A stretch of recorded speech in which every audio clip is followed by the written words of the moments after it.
Mayfield, Kentucky has been the home of many people dating all the way back to as early as the Chickasaw tribe before Andrew Jackson and Isaac Shelby purchased the land in 1818.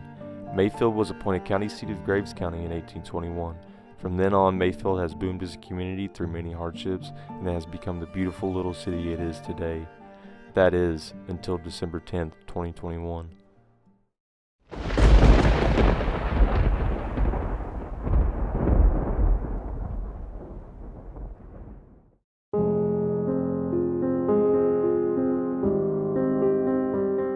The tornado that struck Mayfield began developing in northeast Arkansas and made its way through Missouri, Illinois, and Tennessee, leaving a trail of destruction along its way until reaching Kentucky, where the tornado developed into a high-end F4 tornado.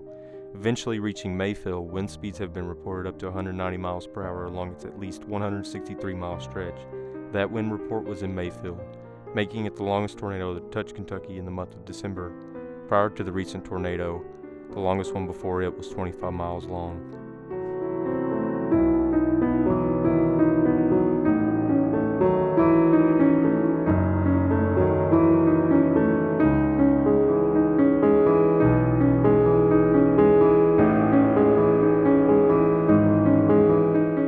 Located just 500 feet from the Graves County Courthouse sits the Eloise Fuller apartment community.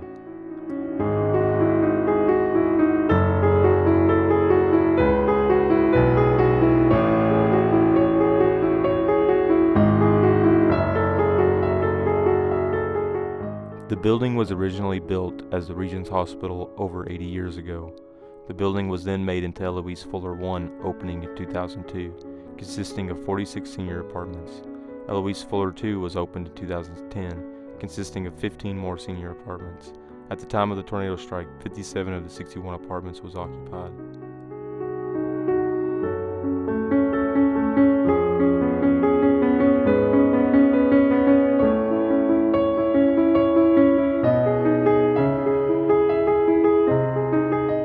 The north side of the building externally took the least amount of damage from the tornado. Broken windows and missing siding. Other than that, the north side wall stayed pretty much intact.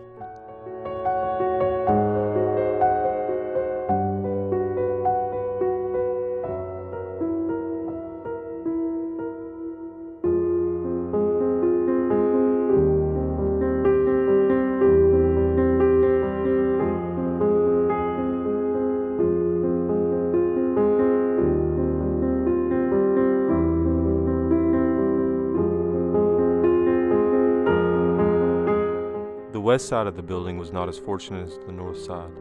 Along with broken windows, the external wall could not withstand the tornado's very high winds, leaving a massive hole in the top left portion of the west side wall.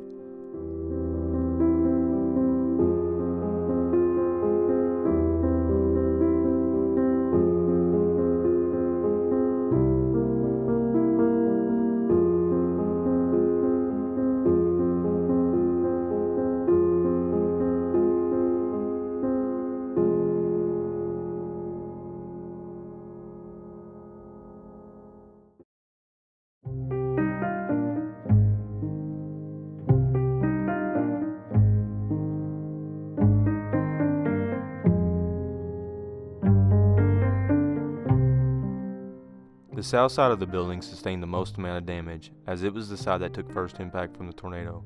The southwest portion, which is the oldest portion of the building, had the most serious damage. Roof collapsed, walls caved in, and windows busted out. Water damage is also to be expected throughout portions of the building.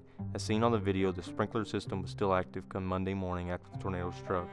Multiple sections of the exterior wall has massive holes running all the way down the south side of the building.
east side, like the west side wall, had broken windows and took external wall damage as well. Although not as bad as the south side, the top left portion of the exterior wall has been completely ripped away by the tornado's winds.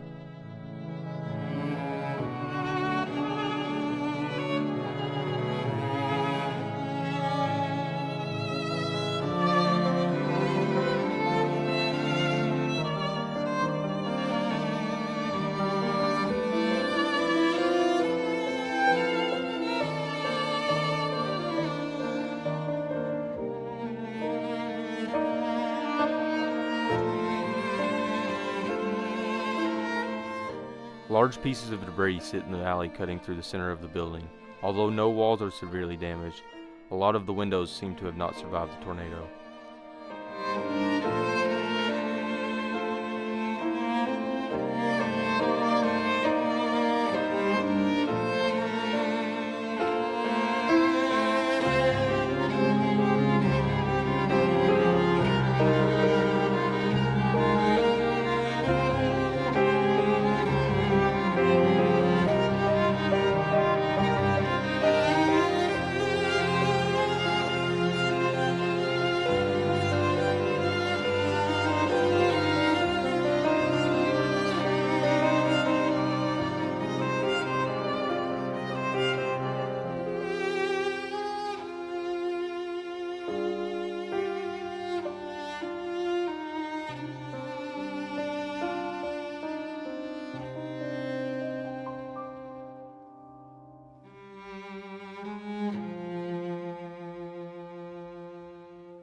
The roof has been severely damaged on pretty much the whole building, caved in on the southwest corner, and completely gutted down to the insulation in all other locations.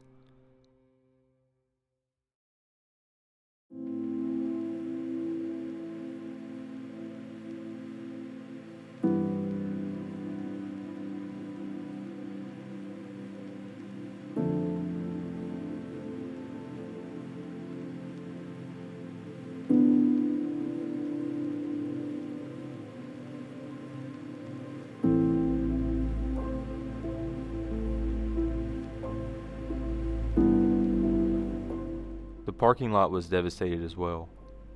Cars lay abandoned like they've been there for many years. Sheets of metal lay crumbled up like pieces of paper. One car completely flipped over on its top. Rocks and drywall laying in seats of tenants' cars.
The sidewalks were inaccessible due to debris being pushed off the street.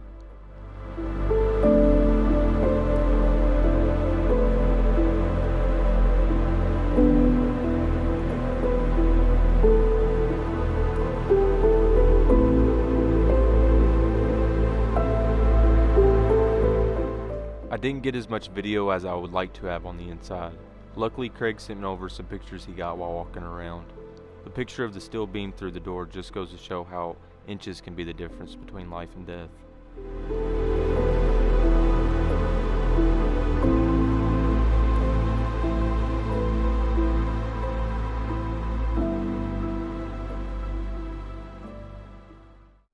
I was very fortunate to get to meet up with the on-site maintenance guy, Gary Rowe, and do a little interview about what he did on the night of the tornado.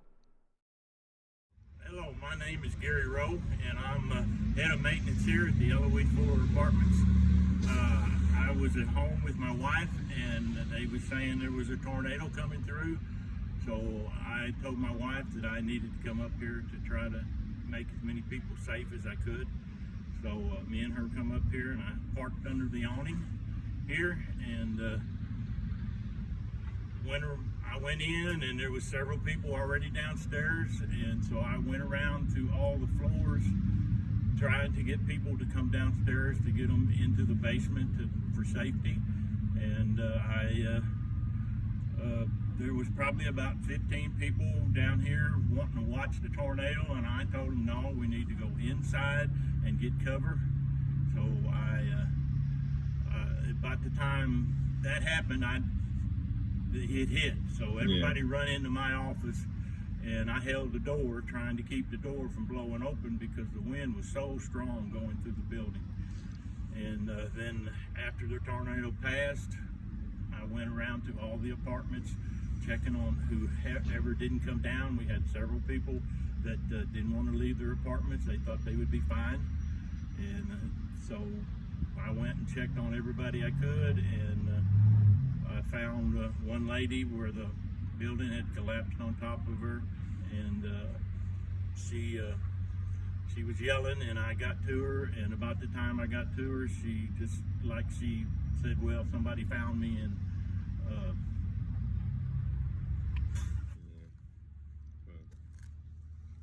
I got here about 15-20 minutes before the tornado hit, trying to calm people down and trying to get them to safety. I then asked Gary to take me inside to where he took the tenants during the tornado to give a perspective of how far they actually was in the building. I can tell.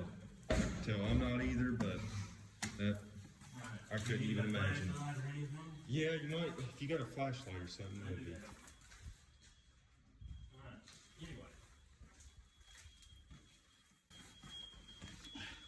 So I come through the front door, and I come. So the front door is over here, right? Probably there was several people outside.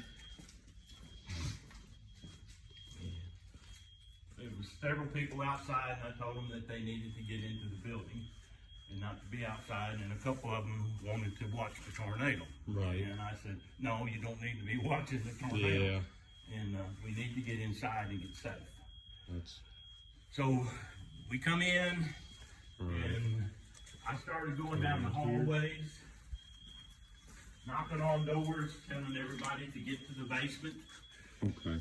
And then I went upstairs to the second floor, and I started down around this way, around this part of the building, and then somebody called me or something, and I come back down here, and then about that time the tornado hit. And I got to my door, and I made everybody get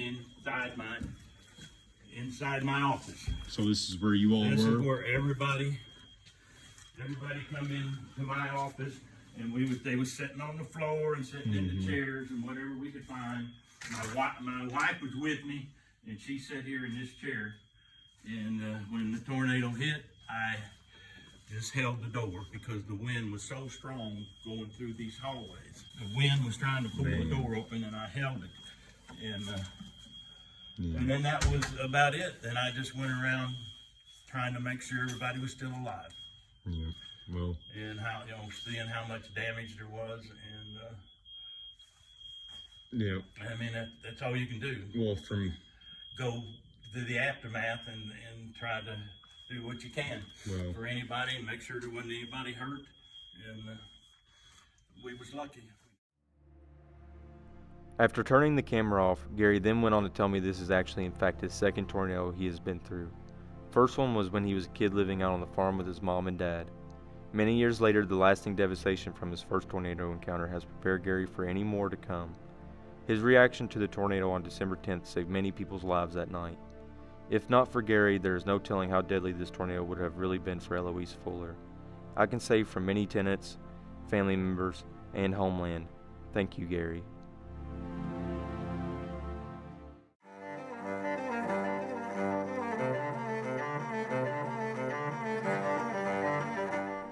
The securement of the building started the Monday after the tornado, December 13th. Plywood was being used to board up all entry points to the building, including busted windows, doors, and holes in the wall.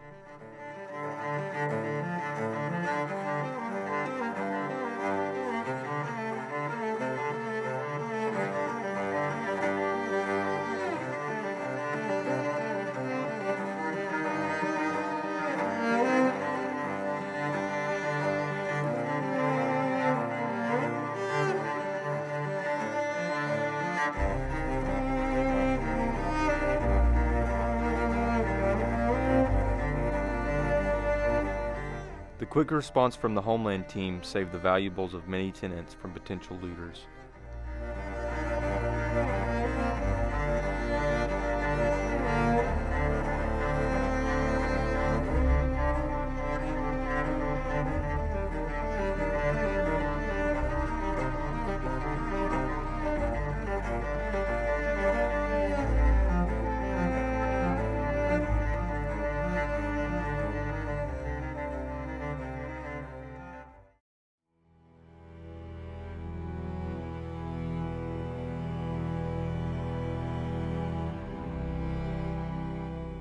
The building was hit hard by the recent tornado.